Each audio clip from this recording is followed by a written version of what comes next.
Agora a gente tem entrevista importante aqui para você que está nos acompanhando, porque tem a ver com o futuro do estado de São Paulo. Nós já conversamos aqui na programação da Rádio Bandeirantes com o governador eleito de São Paulo, Tarcísio de Freitas, e vamos conversar agora com o vice-governador eleito, Felício Ramute, que é ex-presidente, bom, quem sabe eu estou falando do seu futuro, viu, prefeito, mas ex-prefeito de São José dos Campos, conversando com a gente aqui na Rádio Bandeirantes, na posição de governador eleito aqui em São Paulo. Obrigada por conversar com a gente aqui na Rádio Bandeirantes e uma boa tarde para o senhor. Boa tarde. Boa tarde, Ana Paula. Boa tarde, Bruna. Um prazer poder falar com vocês, falar sobre o futuro do estado de São Paulo e próximos passos da transição e da nossa equipe. O Tarcísio está muito motivado para transformar o estado de São Paulo para melhor. Ótimo. Agora foi. Agora sim. Agora vamos começar por essa parte, então, que eu acho que é a fundamental, né? Qual que é a expectativa do senhor em relação a essa transição de governo? Qual que é o papel que o senhor vai desempenhar nesse primeiro momento? Olha, primeiro a importância da transição, para que, em posse de todas as informações, o governador Tarcísio, o governador eleito, já possa, a partir do dia 1º, iniciar, né, os seus programas e projetos para o governo. Essa é uma etapa muito importante. Bruna, Ana Paula, eu como prefeito, fui prefeito eleito e reeleito. Talvez tenha sido o único prefeito do Brasil que fiz uma transição do meu governo, primeiro governo, para o meu segundo governo. Tamanha a importância que eu dou para a transição. Mesmo ganhando a reeleição, eu preparei uma transição com divulgação dos números, das metas. É muito importante esse momento.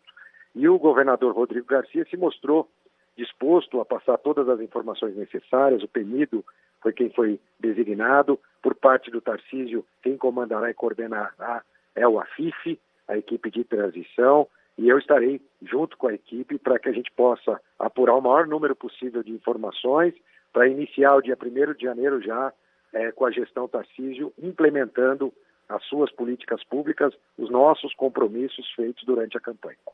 Governador, eu estava agora há pouco com o governador atual, Rodrigo Garcia, e ele disse que alguns relatórios já foram elaborados a pedido dele para as secretarias e que tudo isso vai ser passado para vocês daqui a pouquinho, logo depois que o governador eleito Tarcísio de Freitas chegar aqui ao Brasil. Ele que está numa viagem, a gente estava falando disso agora há pouco, uma viagem de férias, um descanso aí de vocês depois de uma campanha intensa. Vocês terão um gabinete ali físico de transição? Vocês vão montar esse local e aí nesse local vão receber alguns secretários ou vocês que vão para o Palácio dos Bandeirantes? Na prática, como é que serão esses 2 meses?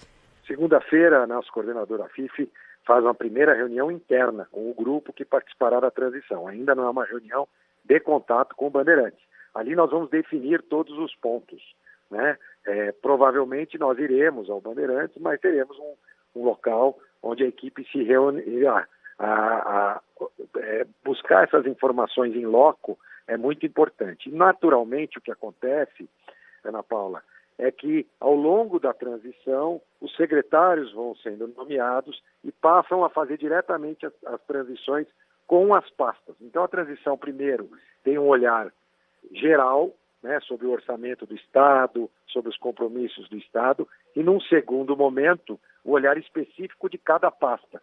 Quando, inclusive, pode já haver a nomeação de um futuro secretário que seja o responsável também por já fazer essa transição.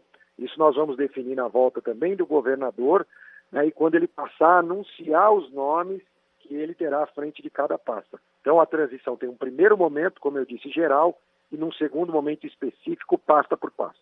Bom, claro que a transição é esse primeiro passo, né? Mas eu imagino que o senhor já deva estar pensando também na atuação a partir do ano que vem. Isso que eu queria saber. Qual que deve ser o seu papel dentro do governo de São Paulo? O senhor deve ajudar na articulação com o interior do estado, por exemplo, por já ter essa familiaridade, por ter sido um prefeito muito atuante na região de São José dos Campos? Ou o senhor pretende solicitar alguma pasta, assumir alguma pasta aqui no governo de São Paulo? Olha, a nossa união com o Tarcísio foi uma união programática, baseada no programa de governo que eu pude ajudar a construir ao lado da equipe. Então, este foi o principal mote da nossa união. Eu vou estar ao lado do governador Tarcísio para o que ele precisar de ajuda. Ele acabou declarando na primeira entrevista coletiva que gostaria muito que eu ocupasse uma pasta. E numa segunda entrevista na qual ele participou, ele até citou a pasta do desenvolvimento econômico. Eu estarei à disposição, eu já tive 2 vice-prefeitos ao meu lado. Sei da importância de ter um vice pronto para ajudar naquilo que for necessário. Esse será meu papel. A missão que o governador me proporcionar e me colocar, essa vai ser a missão que eu vou cumprir ao lado dele. Portanto, eu estou à disposição do governador, nada definido ainda. Prefeito, falando sobre prioridades, a gente usa como base um pouco da campanha de vocês que foi feita, muito focada ali em algumas obras paradas até então, algumas promessas aqui em São Paulo, Rodoanel, Aliás, monotrilho. vai ser a primeira, se eu não me engano, a primeira licitação, o primeiro envelope que o governo deve abrir em janeiro. Está previsto para o começo do ano já a abertura da concessionária, o anúncio da concessionária que vai assumir o trecho norte, né? Logo no Logo começo, logo de cara. E aí a gente fala também, acaba esbarrando em outras questões, questão de segurança. Até aqui, a capital paulista, estado de São Paulo, sofrendo aí com uma alta de assaltos. A gente voltou a falar de crimes até então escondidos há muito tempo, né, Ana? Como sequestro, isso voltou a acontecer muito aqui em São Paulo. Então tem segurança, tem obra parada, mas um governo precisa ter prioridade. Não adianta querer abraçar ali tudo. Qual que é a prioridade da gestão de vocês, pelo menos para esses primeiros 100 dias de governo? Bruno, uma coisa que nos espantou negativamente foi andar pelo estado de São Paulo, cidades do interior, que antes a segurança pública não era um problema e que passou a ser ao longo dos últimos anos. O estado andou para trás na segurança pública, essa é uma área onde o Tarcísio vai acompanhar de perto, portanto também uma das nossas prioridades, as ações voltadas à segurança pública. A redistribuição dos atendimentos de saúde, a saúde pública também será uma das nossas prioridades. O apoio social, aqueles que mais precisam, isso inclui a questão aqui da cidade de São Paulo, especificamente da Cracolândia, dos mais de 40 mil moradores de rua e, por fim, a geração de emprego, né? O melhor programa social é o emprego onde as pessoas podem, com o seu salário, com dignidade, sustentar a sua família. Então, esses são os eu poderia citar, 4 principais focos que correm em paralelo com a educação, que para o Tarcísio é um valor muito forte, para mim também, e que também teve muitos problemas na implantação do ensino integral, que nós precisamos, sim, continuar essa implantação, mas da forma correta. Me parece que foi feito meio rapidamente, por questão eleitoral, aumentar muitos dados, indicadores, e acabou ficando deficiente na qualidade. A gente tem muitas escolas com falta de professores, né, ou professores que não estavam preparados para assumir as aulas nas escolas de tempo integral. Então é uma boa ideia que nós pretendemos permanecer e até ampliar, mas tem que ser feito do jeito certo. Então essas são as principais prioridades, mas o Tarcísio no primeiro dia já vai ter um foco específico para a capital, na questão da Cracolândia, do morador de rua, segurança pública e que a gente possa transformar a saúde do Estado, que tem muito potencial, tem uma grande infraestrutura disponível, mas que é mal aproveitada. Recursos nós temos também na área de saúde, mas precisa ser melhor gerido e é isso que nós pretendemos fazer, distribuindo melhor os atendimentos, dando mais inteligência ao sistema CROSS, que é o sistema de regulação dos atendimentos de saúde.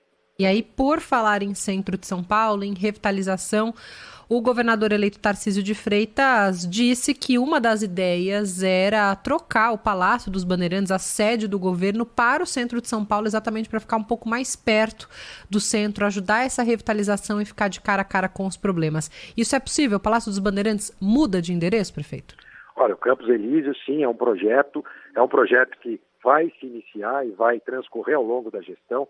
Não é um projeto do dia para a noite. Hoje tem um museu dentro, né, do principal equipamento público para ser utilizado. Então ele vai acontecer. Essa migração existe sim, para dar na verdade, mostrar a vontade política do governo de fazer com que o centro da cidade possa ser um centro vivo, né? E é isso que nós pretendemos fazer. É um processo que envolve, inclusive, parceria público-privada, habitação popular, habitação também do faixa 2 e faixa 3 do programa Casa Verde e Amarela, além de trazer para o centro a oferta de serviços. Então nós temos esta missão também em conjunto com a Prefeitura. É um programa que deve acontecer junto com o prefeito, com a Prefeitura da cidade de São Paulo. Mas sim, esse movimento vai acontecer logo nos primeiros dias, mas não a mudança em si.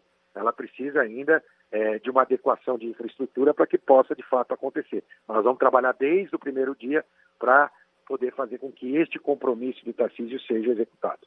A gente está conversando aqui na Rádio Bandeirantes com o Felício Ramute, ex-prefeito de São José dos Campos, eleito vice-governador aqui do estado de São Paulo.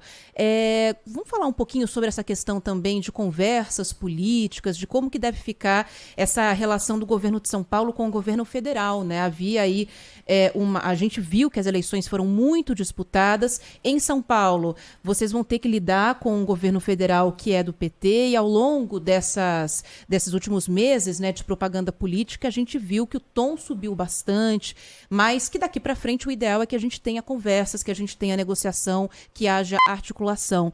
Como que o senhor acredita que vai ser essa conversa do governo de São Paulo com o governo federal? O senhor já fez algum contato com o presidente eleito Lula, com o vice-presidente eleito também? Se já houve algum tipo de conversa? E como que o senhor tem a expectativa de que deve ser essa articulação daqui para frente?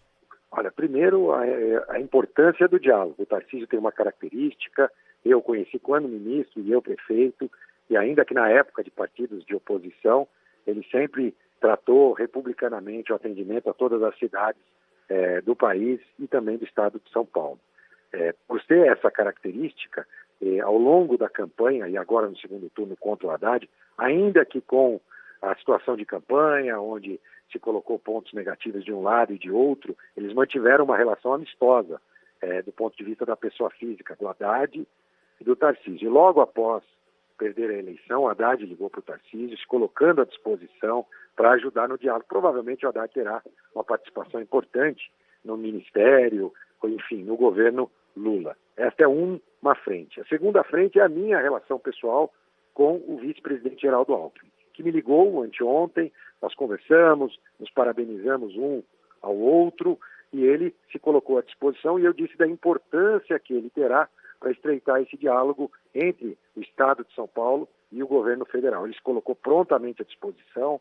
O Geraldo é da região do Vale do Paraíba, mesma região. Eu acompanhei a carreira política do Geraldo e ele a minha. Portanto, nós, além da relação política e o respeito, temos também uma relação pessoal.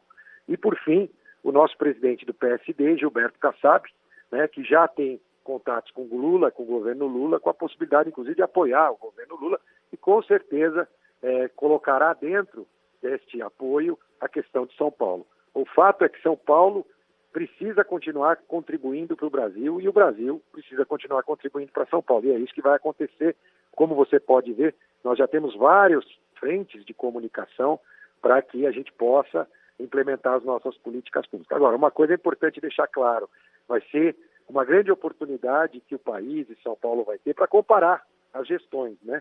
Nós não vamos abrir mão daquilo que foi o compromisso do Tarcísio, do jeito do Tarcísio, daquilo que a gente acredita, no Estado enxuto, eficiente, desburocratização, incentivo ao livre mercado, ao empreendedorismo. Esses vão ser os principais valores da nossa gestão. O senhor acredita na vinda de nomes ligados a Tarcísio em Brasília ou ao governo de Jair Bolsonaro para o governo de São Paulo, em secretariados principalmente? Olha, a maioria dos principais nomes ligados, vamos dizer, ao bolsonarismo acabaram eleitos, né? Nós estamos falando de vários senadores, Damares, Rogério Marinho, o próprio Marcos Pontes, Ricardo Salles, deputado federal, a própria Zambelli, deputada federal. Então a gente vê que os principais nomes do bolsonarismo estão bem encaminhados para apoiarem, né, o presidente Bolsonaro como oposição, o governo do Tarcísio, seja aqui na Assembleia Legislativa ou lá também na Câmara Federal. Entre outros governos, nós tivemos também vários governadores que tiveram o apoio do presidente Bolsonaro. Ele acabou não se elegendo, mas criou uma grande força em todo o Brasil de senadores, deputados, governadores. E tem um papel fundamental e importante na oposição a partir do ano que vem. Nós não podemos deixar o país retroceder em muitas pautas onde o país avançou. E aí é importante o papel da oposição. Eu tenho certeza que o Bolsonaro e o bolsonarismo serão fundamentais para isso.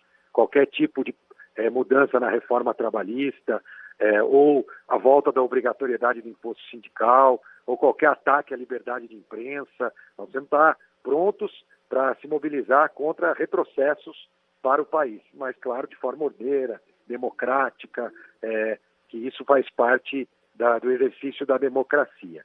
Então, nós pretendemos criar uma equipe técnica, o Tarcísio já falou isso com muita clareza, fazer com que a gente possa ter um corpo técnico escolhido por ele não tem qualquer tipo de compromisso assumido, seja com os partidos que o apoiaram no primeiro turno ou aqueles que nos apoiaram no segundo turno, mas o compromisso sim de unir pessoas técnicas. É claro que quem faz campanha junto, governa junto, é natural, mas o Tarcísio não tem nenhum pré-compromisso com qualquer partido em relação à formação do seu time de primeiro escalão. Tá certo. Bom, vou agradecer aqui ao Felício Ramute, vice-governador eleito aqui do estado de São Paulo, que conversou com a gente aqui na Rádio Bandeirantes. Obrigada pelo seu tempo, obrigada por conversar com o nosso ouvinte. Boa sorte agora à frente aqui do estado de São Paulo. Obrigada, boa sorte. Eu agradeço a você, Ana Paula, a Bruna, a todos vocês que nos acompanharam. Pode ter certeza que a equipe, o time do Tarcísio está pronto, motivado para, a partir de janeiro, transformar o estado de São Paulo para melhor. E eu vou estar ao lado dele para que ele possa, ao longo dos 4 anos, ser o melhor governador da história do estado de São Paulo. Boa tarde a todos. Boa tarde, obrigada.